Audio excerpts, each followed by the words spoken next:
So the beginning after the end का एक नए एपिसोड में आप सबका स्वागत है। अगर आप अगले एपिसोड को जल्दी से जल्दी देखना चाहते हो तो 400 लाइक का टारगेट कंप्लीट करो और मैं भी 2 दिन के अंदर ही वीडियो लेके आऊँगा। पिछले एपिसोड में हमने देखा था आर्थर फाइनली अपने घर वापस आ चुका है। उसकी मुलाकात टेबिथा, विंसेंट और लिलिया जो कि एक रॉयल फैमिली है उनसे होता है। यहाँ तक कि अब देखते हैं वो वहाँ पे आके अपने पापा से फाइट करने के लिए तैयार होता है क्योंकि वो अब बड़ा हो चुका है और ताकतवर हो चुका है। अब आगे एपिसोड में आगे बढ़ने से पहले अगर आप नए हो सब्सक्राइब कर दो और वीडियो को लाइक कर देना, कमेंट ज़रूर करना ताकि मुझे भी पता चले आपको ये कितना पसंद है। एपिसोड की शुरू में हम आर्थर और उसके सामने उसके पापा को देखते हैं। दोनों अपने अपने पावर्स को जगाए हुए हैं, यानी आर्थर अपने लाइटनिंग पावर के साथ और रे अपनी फायर पावर के साथ। और ये देखते ही विंसेंट बहुत ज़्यादा चौंकता है और कहता है आर्थर एक डेविएंट है। और तभी हम देखते हैं दोनों एक दूसरे की तरफ आगे बढ़ते हैं फाइट करने के लिए। आर्थर अपने पापा को एक खतरनाक किक मारने के लिए आगे बढ़ता है। दूसरी तरफ रे भी आर्थर को एक खतरनाक पंच मारता है जिससे आर्थर बहुत पीछे खिसक जाता है, पर वो रुकता नहीं, तेजी से आता है, फिर से अपने पापा को पंच मारता है। ये पंच इतना ज़्यादा खतरनाक था, उनकी फाइट की वजह से चारों तरफ बहुत ज़ोर से साउंड होने लगता है, शोरगुल मच जाता है। कभी आर्थर रे को मारता, कभी रे उसे मारता है और इन दोनों की फाइट की ऑरा चारों तरफ बिखरने लगता है। और इसी वजह से वहाँ पे एक खतरनाक ब्लास्ट होता है जो कि दूर से सब कोई देखते हैं, पर वो दोनों अब भी नहीं रुके थे। रे एक खतरनाक पंच जंप करके आर्थर को मारता है, पर आर्थर उसने उस पंच को भी रोक लिया था। अब दोनों एक दूसरे से बहुत खतरनाक तरीके से फाइट करने लगते हैं, एक दूसरे की अटैक्स को डॉज करने लगते हैं। आर्थर अपनी पापा की खतरनाक पंच की वजह से क्लोज नहीं जा पा रहा था, पर तभी देखते हैं वो नीचे की तरफ से उसके ऊपर हमला करने की कोशिश करता है और तभी वो उसके चीन पे पंच मार नहीं वाला था, पर इतना ही नहीं, रे भी उसके छाती पे किक मारता। ये देख के वहाँ पे जो भी थे सब कोई बहुत ज़्यादा शॉक हो चुके हैं, सिवाय सिल्वी के, क्योंकि उसे सब कुछ पता है। अब आर्थर और रे को बहुत खतरनाक पोजीशन में देखते हैं। तभी रे स्माइल करता है, अपने बेटे को हक कर लेता है, हंसते हुए कहता है ये हुई ना बात बेटा, तुमने काफ़ी अच्छा फाइटिंग करना सीखा है, पर बता सकते हो कहाँ पे सीखा तुमने ये सब? अब आर्थर नरेट करता है लाइटनिंग जो कि मेरा मोस्ट सक्सेसफुल डेविएंट एफिनिटी है जिसे मैं सबसे अच्छे से यूज़ कर सकता हूँ। आइस वो अभी भी थोड़ा सा अनस्टेबल है, पर अब तक मैंने साउंड या फिर ग्रेविटी को अनलॉक नहीं करा है। कुछ देर बाद रे उसे ले जाते हुए उसके ट्रेनिंग के बारे में पूछता है। आर्थर कहता है ज़्यादा दिन नहीं हुआ है, मैं अभी भी थोड़ा सा ही कंट्रोल कर पाता हूँ। दूसरी तरफ विंसेंट की हालत बहुत ज़्यादा ख़राब है। वो कहता है अब मुझे एक ड्रिंक चाहिए। टेबिथा ये देख के कहती है क्या एक्स्ट्रा ऑर्डिनरी बच्चा है। फाइट ख़त्म हो चुका है, सब घर के अंदर वापस आने लगते हैं। कुछ देर बाद देखते हैं वो ड्रिंक पीते पीते कहता है रे तुमने रियलाइज़ करा है तुम्हारे बच्चे का फ्यूचर क्या हो सकता है? रे हंसते हुए कहता है ऑफ कोर्स मुझे पता है, मैं तब से जानता हूँ जब सिर्फ 3 साल के एज में मेरा बेटा अवेकन हुआ था। ये सुनकर टेबिथा कहती है क्या सच में सिर्फ 3 साल के एज में? एलिस कहती है हाँ, उसने तो लगभग पूरे घर को ही उड़ा दिया था। अब ये सब सुन के विंसेंट की जैसे कि हालत खराब होते जा रहा है। वो कहता है रे क्या कहते हो तुम, अगर मैं इसे जायरस एकेडमी में भर्ती कराऊँ तो? आर्थर सोचता है क्या जायरस एकेडमी? दूसरी तरफ रे कहता है सीरियसली तुम पागल हो चुके हो क्या? वो सिर्फ 8 साल की है और वैसे भी वो हमारी इस कॉन्टिनेंट का सबसे अच्छा और सबसे नामी इंस्टीट्यूशन है। टेबिथा कहती है हाँ वैसे मेरे पति ड्रंक हो सकते हैं, पर वो सही कह रहे हैं। आर्थर बहुत कमाल का बच्चा है, वो लोग वैसे भी ले लेंगे उसे और तुम लोगों को ट्यूशन की चिंता करने की ज़रूरत नहीं है, हम लोग उसे स्पॉन्सर कर देंगे। पर एलिस वो भी कहती है नहीं, वो सिर्फ 8 साल की है, वो लोग उसे लेने के बारे में सोचेंगे भी नहीं। पर विंसेंट कहता है वैसे भी मेरे उस एकेडमी के साथ कुछ बिजनेसेस चलता है और मैं वहाँ की जो हेड मिस्ट्रेस है उसे जानता हूँ, तो तुम लोगों को चिंता करने की ज़रूरत नहीं। पर तभी आर्थर कहता है एक्सक्यूज़ मी, अगर ये मेरे फ्यूचर के बारे में है तो क्या मैं कुछ कह सकता हूँ? सीन शिफ्ट होता है, रात हो चुका है। एली सो चुकी है। तभी आर्थर के रूम पे आर्थर के साथ एलिस और रे को देखते हैं। वो लोग उसके साथ बात कर रहे थे, वो कितना ज़्यादा बड़ा हो चुका है। आर्थर भी कहता है, हाँ मॉम, आपने पिछली बार मुझे देखा था, उससे तो काफ़ी ज़्यादा बड़ा हो चुका हूँ। रे कहता है, कोई बात नहीं बेटा, तुम चाहे कितने भी बड़े हो जाओ, तुम रहोगे तो हमारे बेटे ही। वैसे ये एक सेकंड गुड न्यूज़ है कि तुम एक ऐसे कैपेबल मेज हो जो कि एक डेविएंट है। एलिस कहती है, तुम्हारे पापा सही कह रहे हैं बेटा। वैसे मुझे लगता है कि तुम अब बड़े हो चुके हो, अपने मॉम को एक गुड नाइट किस भी नहीं दोगे, है ना। आर्थर थोड़ा सा शर्माता है और अपने मॉम को किस दे के वहीं पे उनको गुड नाइट कहता है। वो लोग जाने लगते हैं। तभी एलिस कहती है, वैसे मैं सोच रही थी कि कल हम लोग थोड़ा सा शॉपिंग करने चले, और वैसे भी तुम्हें कुछ नए क्लोथ्स की ज़रूरत है, क्या चलोगे ना हमारे साथ। वो जाने के लिए तैयार होता है और दूसरी तरफ रे जाते हुए कहता है, ओ बेटा विंसेंट, उसके बारे में बुरा मत मानना अगर उसने कुछ कहा है तो। पर तभी हमें पास्ट के सीन दिखाया जाता है। हम देखते हैं आर्थर कहता है, विथ ऑल ड्यू रिस्पेक्ट, मैंने अभी अभी बहुत दिनों बाद अपने फैमिली को ज्वाइन किया है, मैं इनके साथ कुछ टाइम बिताना चाहता हूँ। विंसेंट कहता है, ऑफ कोर्स तुम सही हो बेटा, मैं कुछ ज़्यादा ही बोल गया। आर्थर तभी उठता है और कहता है, लगता है मैं कुछ ज़्यादा टायर्ड हूँ, आई एम सॉरी, मुझे जाना होगा। वो उनको एक्सक्यूज़ करके बाहर से निकल जाता है। लिलिया उसे जाते हुए देखती है। आर्थर जाने लगता है, सामने कुछ पिक्चर्स को देखता है। तभी पीछे से आवाज़ आता है, अगर तुम उस तरफ जाओगे तो उस तरफ हमारे ग्राउंड रूम्स है, चलो मेरे साथ, मैं तुम्हें दिखाती हूँ अच्छी रूम्स। कुछ ही देर बाद देखते हैं वो उसे सारे जो सर्वेंट्स हैं उनके रूम पे उनके पास लाती है। वो लोग उसे देख के बहुत खुश थे और आर्थर को देख के भी पहचान चुके थे कि ये वही बंदा है जिसकी वजह से उनका काम बहुत ज़्यादा बढ़ गया था। और ये सुन के आर्थर सॉरी कहता है।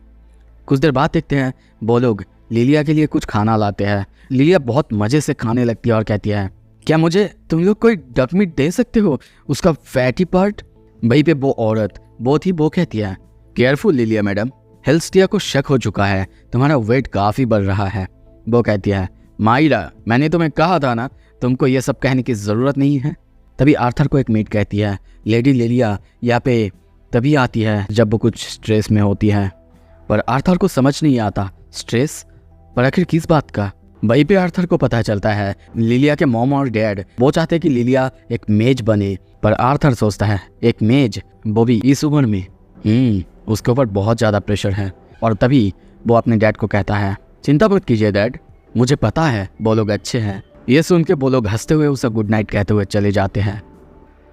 अगली सुबह हम देखते हैं आर्थर को सिल्विया की उठा देती है, पर उसे पकड़ते ही आर्थर को टेस की याद आता है। पर तभी उसके बॉडी से बहुत ज़्यादा दुर्गंध फैल जाता है, जिसकी वजह से आर्थर उसे नहाने के लिए ले जाता है। कुछ देर बाद हम देखते हैं वो दोनों नहा के क्लियर हो चुके हैं। तभी बाहर एली आती है और उसे कहती है, गुड मॉर्निंग बर्डर, मम्मा ने कहा कि आपको उठा दूँ। ये सुन के आर्थर कहता है, ओह समझा, तो क्या एली मुझे मम्मा के पास ले जाएगी। ये सुन के एली खुश होती है और खुशी खुशी उसे ले जाने लगती है। सीन शिफ्ट होता है। कुछ देर बाद हम देखते हैं सब कोई अब जायरस सिटी के बाजार में आ चुके हैं। आर्थर वहाँ पे अलग अलग दुकानों में देखने लगता है। तभी एक दुकान को देख के कहता है, ये किस चीज़ की दुकान है। हेल्स्टिया कहती है, ओह ये जो स्मॉल ऑर्ब्स तुम देख रहे हो ना, इनको बीस्ट कोर कहा जाता है। ये बहुत ज़्यादा मैजिकल कोर्स है, इनको एक्सट्रैक्ट करने के बाद अलग अलग माना की पावर्स तुम्हारे अंदर आ सकती है, जिससे तुम काफ़ी पावरफुल हो सकते हो। और लोग पता है इनके लिए पागल होते हैं, हज़ारों गोल्ड इनके लिए खर्च कर देते हैं। ये सुनते ही आर्थर पागल हो जाता है और सोचता है, नहीं, मेरे लिए मेरा बीस्ट व्हील काफ़ी है। हेल्स्टिया तभी कहती है, ओ आर्थर, वैसे हमारे हेल्स्टिया हाउस में एक ऑक्शन होने जा रहा है, वहाँ पे ऐसे काफ़ी कुछ ऑक्शन में आएगी, तुम चाहो तो वहाँ पे आ सकते हो। आर्थर कहता है, ठीक है हेल्स्टिया। तभी लिलिया उसे कहती है, कम ऑन, चलो एक जगह है मैं जहाँ पे तुम्हें ले जाना चाहता हूँ। आर्थर को हम एक हेयर सैलो में देखते हैं। वो बहुत डरा हुआ था उस आदमी को देख के जो कि उसके बाल काटने वाला था। पर कुछ देर बाद जब वो अपने फैमिली के सामने जाता है, सब उसकी तारीफ करते हैं, क्योंकि अब उसे देख के लग रहा था कि वो एक सिविलाइज मैन है। यहाँ तक कि एली भी कहती है, हाँ बहुत अच्छी लग रही है, अब ऐसा लग रहा है कि आप मेरी भाई है। वहाँ से निकलते ही एक जगह से जाते हुए हम देखते हैं आर्थर नीचे की तरफ देखता है, वहाँ पे कुछ लोग थे। लिलिया कहती है, ओह ये लोग जायरस एकेडमी के स्टूडेंट्स हैं। वो यूनिफॉर्म पाने के लिए सब लोग पागल होते हैं, वो एक स्टेटस है। आर्थर कहता है, क्या सच में? पर मुझे तो कुछ जर्क्स जैसे लग रहे हैं। वो कहती है हाँ कुछ कुछ तो होते हैं। तभी वहाँ पे सब आते हैं। एलिस कहती है तुम लोग किस चीज़ के बारे में बात कर रहे हो? लिलिया कहती है ओ हम लोग बस स्कूल के बारे में। पर तभी आर्थर को देखते हैं, वो पागलों जैसा जा रहा था। ये देख के सब हंसने लगते हैं। एलिस कहती है उसे पहले देखने के बाद अब लगता है कि वो एक नॉर्मल किड है। कुछ ही देर बाद आर्थर एक दुकान के अंदर आता है। उसमें चारों तरफ अलग अलग हथियार थे। वो सबको देखने लगता है, पर वहाँ पे एक बंदा उसको देख के ब्रैगिंग करने लगता है कि ये जगह बच्चों के लिए नहीं है, और वो जिस तलवार को देख रहा है वो कोई खिलौना नहीं है। वो उसके कंधे पे हाथ देता, उसे समझाने की कोशिश करता, पर तभी आर्थर उसके कंधे से हाथ को हटा देता है और कहता है हाँ मुझे सब कुछ पता है कौन से स्वॉर्ड किस चीज़ की है। माफ़ करना मुझे यहाँ पे ऐसे आने के लिए, जा रहा हूँ मैं। पर तभी वो बंदा उसे पकड़ता है और कहता है ए ब्रैट, आखिर तुम किस फैमिली के हो? तुम्हें पता है ना मेरा नाम है यूगस्टस। पर तभी सामने देख के चौंकता है क्योंकि उसके सामने हेल्स्टिया थी। वो कहती है इक्टस तुम रेवेनफोर्ड हाउस से हो है ना? क्या चाहते हो मैं तुम्हारी फैमिली को ऑक्शन में आने से बैन कर दूं? पर यह सुनते ही वो बंदा उसके सामने झुक जाता है, माफ़ी मांगने लगता है। कुछ देर बाद बाहर आने के बाद आर्थर उसे बचाने के लिए थैंक यू कहता है, पर हेल्स्टिया कहती है सच कहूँ तो मैं तो सोच रही थी कि तुम उस आदमी के साथ क्या करते अगर मैं वहाँ पे नहीं होती तो। पर दूसरी तरफ तभी देखते हैं एक आदमी उन लोगों पर नज़र रख रहा था। अगर क्लियरली कहूँ तो वो सिल्वी पर नज़र रख रहा था। शाम हो चुका है, अब देखते हैं सब कोई वापस आ चुके हैं। पर तभी वहाँ पे विंसेंट कहता है आर्थर देखो तो तुमसे कौन मिलने आया है। तभी आवाज़ आता है ओह तुम शायद आर्थर होगे जिसके बारे में विंसेंट बात करते हुए नहीं थक रहा था। मैं हूँ Cynthia Goodsky, the founder and the director of Jairus academy. अब हमें जायरस एकेडमी के बारे में बताया जाता है वो कैसा इंस्टीट्यूशन है जो कि सारे इंस्टीट्यूशन के ऊपर है। उसमें नॉर्मल कोई इंटर नहीं हो सकता, जो कि सिर्फ प्रिविलेज रॉयल फैमिली से आते हैं या फिर जिसके पास टैलेंट है। और उसी एकेडमी में से अलग अलग लोग जैसे कि military power house, royal guards, leader और गिल्ड मेंबर्स, ऐसे ही अलग अलग बहुत अच्छे अच्छे मैजिशियंस निकलते हैं जो कि इस दुनिया पे अपने असर छोड़ जाते हैं। और इसी वजह से ये स्कूल इस कॉन्टिनेंट का सबसे अच्छा स्कूल है, और ये सब कुछ डायरेक्टर गुडस्काई की वजह से है। हम देखते हैं वो दोनों यानी आर्थर और सिंथिया वो दोनों एक दूसरे को देखने लगते हैं। तभी सिंथिया हाथ आगे करती है और कहती है nice to finally meet you Arthur Levin. Arthur हाथ देख के सोचता है क्या मुझे अब क्या करना चाहिए? क्या मुझे उनके हाथ पे किस करना चाहिए या फिर हैंडशेक करना चाहिए? वो हाथ आगे बढ़ा था, तभी उसके मॉम वहाँ पे आती है, उसे सिंथिया के सामने झुकाते हुए कहती है आई एम सो सॉरी मेरे बेटे के ऐसे रूड बिहेवियर के लिए डायरेक्टर गुडस्काई। आर्थर सोचता है ये सब कितने देर चलेगा, मुझे भूख लगा है। सिंथिया कहती है हाँ मैं जानती हूँ बहुत देर हो चुकी है, पर तुम्हारे बारे में जो मुझे बोल रहा था वो था विंसेंट जो कि मेरे बहुत करीब है। मैं उसकी बातों को ऐसे इग्नोर नहीं कर सकती। उसने कहा था कि उसके घर में एक प्रोडिजी जिसके वजह से मुझे देखने तो आना ही था। अब ये सुन के हम लिलिया को थोड़ा सा सैड देखते हैं। तभी वो हेल्स्टिया को कहती है हेल्स्टिया क्या तुम मुझे कोई जगह दिखा सकती हो, कोई ओपन स्पेस जहाँ पे मैं डेमोन्स्ट्रेशन देख सकूँ? वो कहती है हाँ बिल्कुल। तभी आर्थर कहता है क्या मैं थोड़ा सा डिनर? उसकी मॉम पीछे से उसे पिंच करती है। कुछ देर बाद देखते हैं वो लोग सिंथिया को और आर्थर को लेके बाहर आते हैं, पर तभी पीछे से सिल्वी भी आती है। आर्थर उसे देख के हंसता है। सिंथिया उसे देखती है और पूछती है ओह क्या ये तुम्हारे पापा के माना बीस्ट है? पर आर्थर कहता है नहीं सिल्वी मेरा बॉन्ड है, ये कुछ ही महीने पहले ही हैच हुई है। यह सुन के वो कहती है इंटरेस्टिंग, बहुत सारे नोवेल्स यहाँ पे अपने लिए माना बीस्ट खरीदने आए हैं ताकि वो लोग एक कॉन्ट्रैक्ट फॉर्म कर सके, पर मैंने कभी भी सिल्वी जैसी कोई माना बीस्ट को नहीं देखा। आर्थर कहता है उसकी मॉम एक उल्फ जैसी थी और उसके पास विंग्स भी थी, वो ऑलमोस्ट मरने वाली थी, तभी उसने मुझे इस एग को दिया था। मुझे लगता है कि मैं थोड़ा सा लकी था। और तभी विंसेंट कहता है हम लोग पहुंच चुके हैं। सिंथिया आगे जाने लगती है और कहती है चलो बेटा देखते हैं विंसेंट जो कह रहा था क्या वो सच है। पर तभी जब वो उसकी तरफ देखती है कि वो डरा हुआ या फिर नर्वस बिल्कुल नहीं है। वो सोचती है क्या वो इतना ज़्यादा कॉन्फिडेंट है या फिर ये एरोगेंस है। पर आर्थर को देखते हैं, वो सोच रहा है कि डिनर के लिए क्या होगा। तभी विंसेंट को देखते हैं, वो कहता है वो बहुत ज़्यादा शॉक हो जाएगी क्योंकि मैंने उसे बताया भी नहीं कि आर्थर किस तरीके की मैजिक कर सकता है। और जब वो उसके सामने लाइटनिंग मैजिक और अपनी फायर मैजिक करेगा वो बहुत ज़्यादा शॉक हो जाएगी। तभी वो पूछती है, क्या तुम चाहते हो कि तुम्हें कोई वेपन दिया जाए? पर आर्थर कहता है, नहीं, क्योंकि आपने अपने साथ कोई वेपन नहीं लिया है तो मुझे लगता है कि मैं भी बेयर हैंड फाइट करना चाहूँगा। ये सुन के सिंथिया थोड़ा सा स्माइल करती है और कहती है, वेरी वेल, चलो शुरू करते हैं। फाइट करने से पहले तभी आर्थर नैरेट करता है, वेरियन के साथ ट्रेनिंग के दौरान मैंने लगभग फायर और वाटर को कंट्रोल करना सीख लिया था जो कि इस दुनिया की एलिमेंट्स है, पर द अर्थ और द विंड मैजिक मैं उसमें थोड़ा सा भी कच्चा हूँ।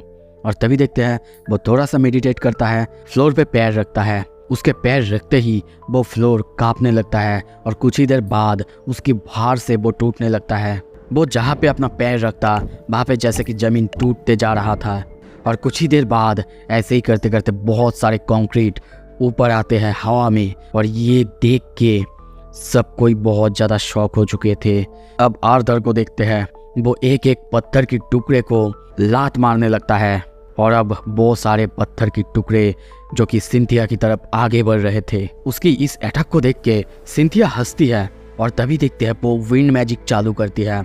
उसकी विंड मैजिक इतना ज़्यादा पावरफुल था कि वहाँ पे आर्थर के जितने भी सारे पत्थर आ रहे थे चूरमार हो जा रहे थे और वो सारे पत्थर को उल्टा आर्थर की तरफ ही फेंकती है। आर्थर ये देखता है और तभी देखते हैं वो भी अपना विंड मैजिक चालू करता है, सारे पत्थर को डॉज करते हुए बहुत तेजी से सिंथिया की तरफ जाके उसे एक पंच मारता। पर तभी सिंथिया फिर से अपनी मैजिक चालू करती है जिससे आर्थर बहुत दूर जाके गिरता है और सोचता है उसने विंड मैजिक की यूज़ की मुझे घुमाने के लिए। पर तभी हवा में जितने भी पत्थर थे उनकी मदद से वो फिर से आगे की तरफ जाने की कोशिश करता है, पर सोचता है डैम, वेरियन के साथ ट्रेनिंग करने के बाद भी अभी भी मैं अर्थ मैजिक करने में कच्चा हूँ, जबकि उसके मुकाबले मैं वाटर मैजिक और फायर मैजिक अच्छे से कर सकता हूँ। तभी देखते हैं वो उन सारे पत्थर को पीछे पुश करते हुए बहुत तेजी से आगे जाने लगता है। पर सिल्विया कम नहीं बल्कि वो अपने हाथों से मैजिक करती है जिससे वहाँ पे एक बहुत खतरनाक टॉर्नेडो अपीयर होता है जिससे सबकी हालत बहुत ज़्यादा ख़राब होने लगता है। आर्थर भी पीछे खिसक जाता है। जब वो नोटिस करता है सामने सिंथिया को देखता है, सिंथिया ऑलरेडी और एक स्पेल तैयार कर चुकी थी और अब सिंथिया वहाँ पे बहुत सारे जैसे कि 4-5 टॉर्नेडो क्रिएट कर चुकी थी। आर्थर भी अपने मैजिक चालू करता है, विंड मैजिक के साथ वो आगे बढ़ता है उन सारे टॉर्नेडोस को डॉज करते हुए या फिर टैकल करते हुए। पर उससे हम देखते हैं उसकी हालत बहुत ख़राब हो जाता है, उसकी शर्ट, उसकी हालत भी बहुत ज़्यादा ख़राब होने लगता है। ये देख के सिंथिया स्माइल करती है और कहती है इम्प्रेसिव, पर तुम कुछ ज़्यादा ही ओवर कॉन्फिडेंट हो। पर ऑल इन ऑल अगर मैं बोलूँ तो तुम्हारी कॉम्बैट पावर सच में एक्सेप्शनल है। चलो ये तुम्हारे लिए एक आखिरी टेस्ट है। तभी देखते हैं वो साउंड मैजिक करती है। आर्थर को बहुत दर्द होने लगता है, वो अपने कान में हाथ देता है और सोचता है साउंड मैजिक, वो एक डेविएंट भी है। पर तभी सिंथिया अपना मैजिक रोकते आगे बढ़ती है और कहती है मार्वेलस, आर्थर ने सच में कमाल कर दिया। जो विंड मैजिक उसने दिखाया मैं खुद पर्सनली उसे टीच करना चाहूँगी। तभी वो उसे वहाँ पे रख के जाने लगती है और रे को देख के कहती है वो बहुत अच्छी तरह से पास हुआ है, मैं खुद चाहूँगी उसे सिखाना क्योंकि वो विंड मैजिक कर सकता है। ये सुन के तभी रे कहता है आर्थर ये क्या हुआ तुम्हारे साथ, तुम तो पहले लाइटनिंग मैजिक और फायर मैजिक कर सकते थे ना, और फिर अभी विंड और अर्थ, ये मैजिक तुमने कब सीखा? ये सुन के सिंथिया थोड़ा सा चौंकती और कहती है क्या मतलब है तुम्हारा? तभी वो लोग उसे कहते हैं उसने कल यूज़ की थी अपनी लाइटनिंग मैजिक और फायर मैजिक, उसने लगभग पूरे लॉन को जला दिया था। ये सुन के वो और चौंकती है और कहती है क्या इसका मतलब तुम 3 एलिमेंट्स को एक साथ कंट्रोल कर सकते हो और उसमें से एक है डेविएंट लेवल? तभी आर्थर कहता है नहीं 4 एक्चुअली मैं 4 एलिमेंटल को ही कंट्रोल कर सकता हूँ, पर उसमें से एक को मैं बहुत अच्छे से कंट्रोल कर सकता हूँ। और तभी वो अपनी मैजिक उसे दिखाता है, जो देख के सिंथिया की हालत बहुत ख़राब हो जाता है, वो बहुत ज़्यादा हैरान होती है। तभी रे उसे पकड़ता है और कहता है एक्सक्यूज़ मी मैडम, आप ठीक है ना? वो कहती है हाँ बिल्कुल मैं ठीक हूँ। एली पूछती है मम्मा क्या भैया ताकतवर है ना? ये सुन के हंसते हुए सिंथिया कहती है ताकतवर, बहुत ताकतवर है बेटा, इतना कि उसके अंदर फ्यूचर की सबसे ताकतवर मैजिशियन बनने की क्षमता है। रे बहुत हैरान होता है और सोचता है क्या सबसे ताकतवर। कुछ देर बाद देखते हैं अब सब कुछ खत्म हो चुका है। तभी सिंथिया आर्थर की तरफ आता है और वहाँ पे एक बैरियर मैजिक क्रिएट करता है और आर्थर को कहता है देखो अब तुम कुछ भी कह सकते हो पर अपने दिमाग में, क्योंकि बाहर से कोई भी हमें नहीं सुन सकता। ये सुन के आर्थर थोड़ा सा स्माइल करता है और कहता है सच है, मुझे आपसे बस 2 चीज़ें चाहिए, पावर और इन्फ्लुएंस। जब तक मैं ताकतवर ना हो जाऊँ आपको मेरे फैमिली को अच्छे से देखना होगा, उनको संभालना होगा, और फिर जब मेरा एज होगा और मैं ताकतवर बन जाऊंगा मैं आपके एकेडमी में ज्वाइन करूंगा। ये सुनकर सिंथिया हंसती है और कहती है क्या कह रहे हो तुम, यह तक कि सेफीन का किंग और क्वीन भी मुझसे ऐसे बातें नहीं कर सकता, और तुम कहते हो मैं बस एक बच्चे से ऐसे रिलेशन रखूंगी। ये सुन के हंसते हुए आर्थर कहता है परहैप्स, पर आई थिंक कि मेरे जैसे एक बच्चा उनसे ज़्यादा वैल्यूएबल है आपके लिए। ऑल्दो ये डील तब तक रहेगा जब तक मैं आपकी एकेडमी ज्वाइन ना कर लूँ, क्योंकि मैंने किसी से प्रॉमिस किया था कि मैं अपनी ज़िंदगी पूरी तरह से जीऊँगा, और इसी वजह से मैं जायरस एकेडमी में जाने से पहले अपनी नॉर्मल ज़िंदगी जीना चाहता हूँ। ये सुन के वो कहती है गुडनेस, अभी 3 साल बचे हुए हैं, इसका क्या मतलब है? वैसे तुम बता सकते हो तब तक तुम्हारा क्या प्लान है? वो तभी अपने पापा के टीम के बारे में सोचता है और कहता है मैंने अब तक मेरे फैमिली को ये बताया नहीं है, मैंने डिसाइड किया है कि मैं एक एडवेंचरर बनाऊंगा। सो ये एपिसोड यहीं पे ख़त्म होता है, अगला एपिसोड जल्दी आएगा। अगर आपको अगला एपिसोड देखना है जल्दी से जल्दी लाइक करो, शेयर करो एंड कमेंट ज़रूर करना। नए एपिसोड देखने के लिए सब्सक्राइब करो। Stay tuned.